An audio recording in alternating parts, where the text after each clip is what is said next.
Hello, everybody. A breezy welcome to the Priyanka Neela Krishnan Show. Today is episode 18 and topic Your voice is the new password. It's already been stolen. We're going to talk about deepfakes and why the human became the exploit. Let's get into it. In 2024, a finance worker at a global engineering firm got on a video call with his company's chief financial officer and several colleagues. He recognized their faces, he knew their voices, and over the course of that call, he authorized 15 separate wire transfers totaling $25.6 million. Every single person on that call was an AI generated deep fake. The CFO was fake. The colleagues were fake. The whole meeting never happened. The money was extremely real. I am Priyanka Neela Krishnan. I am an enterprise data security product leader and author of a few security and product management books, namely Autonomous Data Security, Jailbreaking LLMs, and Problem Pioneering. This is Enterprise Security, episode 18, and the title says Where We Are Now. Your voice is the new password, and it has already been stolen.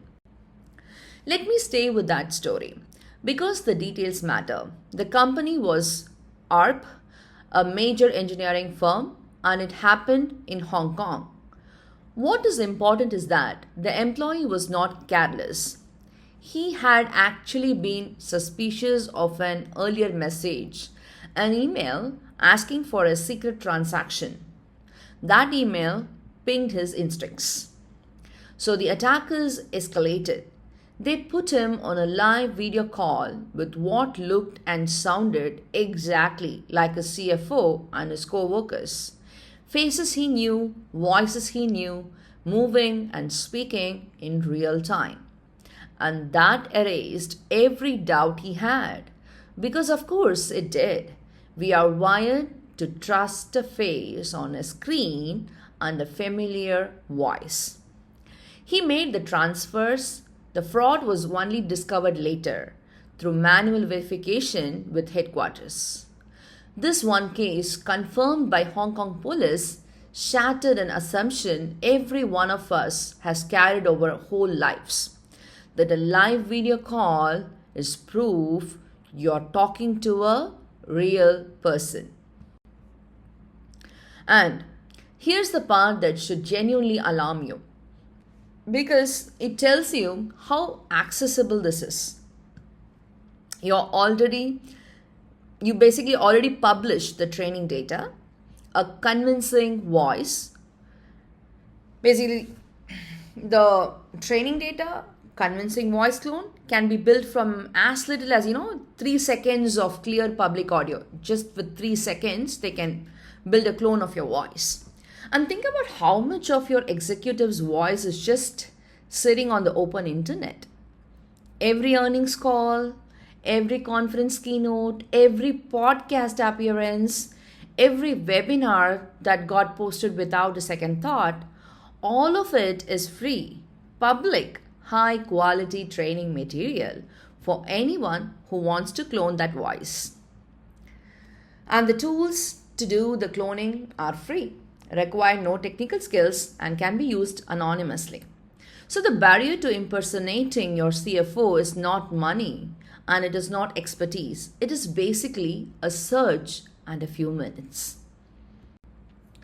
Now, here's why this defeats almost everything we have ever taught people about security. For decades, the rule for verifying who you are talking to was simple: recognize the voice, recognize the face. That was the test. Deepfakes do not break that test, they weaponize it. They take the exact instinct we trained into everyone, trust the familiar voice, and turn it into the attack. And a cloned voice triggers two things at once: authority and urgency. and it triggers them faster than your conscious mind can run a verification check. The attack does not pick the lock, it walks straight through the front door wearing a face you trust. And just how good are people at catching this? In one major study, the share of people who could reliably spot a high quality deepfake was 0.1%. 1 in 1,000. So the single identity signal we taught everyone to rely on is now the single easiest thing to fake. And this is not a handful of dramatic anecdotes, it is industrial now. Gartner found that 62% of organizations were hit by a deepfake attack in the past year, almost two-thirds.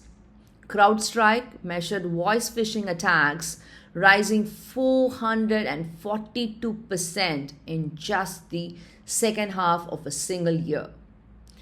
And on the email side, AI written phishing now lands a 54% success rate against human targets compared to 12% for the old human written kind.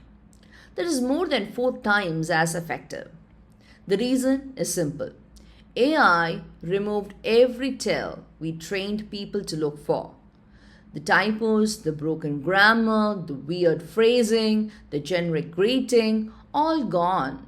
The fake is now clean, personal, and produced at machine speed. And I want to push back hard on the instinct to blame the victim here because it is not stupidity, and treating it as stupidity will get you breached. These attacks target your best people on purpose in 3 ways. First, they pick the person with access, finance and accounts payable staff who can actually move money. Because one successful call clears 6 or 7 figures. Second, they use authority and urgency.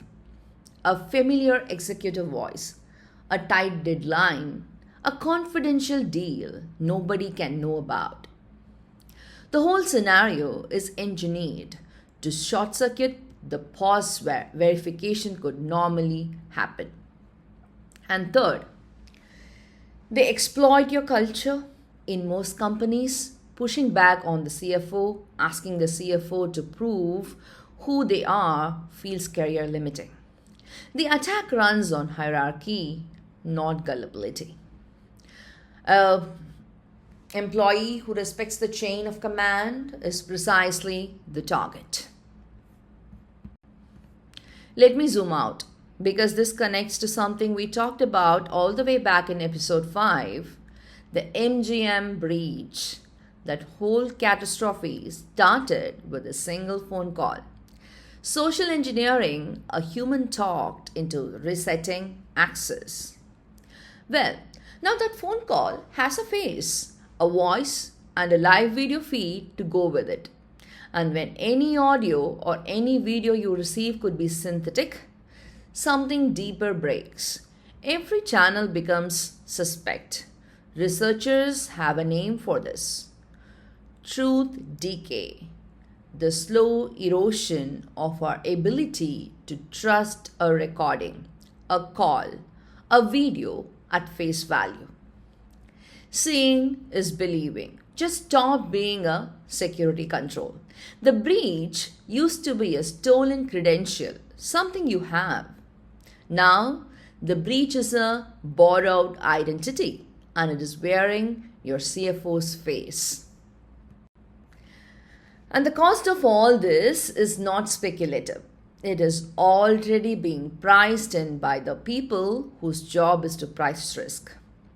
Deloitte projects that generative AI enabled fraud in the US will climb to $40 billion a year by 2027, up from $12.3 billion. The FBI logged $2.77 billion in business email compromise losses in a single year, and voice and video deepfakes are increasingly layered on top of those campaigns to make them land.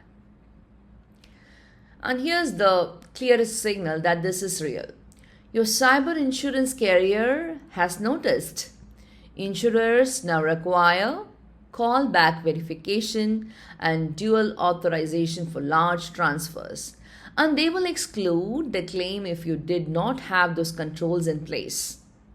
When the insurance industry rewrites the policy, the threat is no longer theoretical, it is actuarial. So, what actually works? This is the key mindset shift.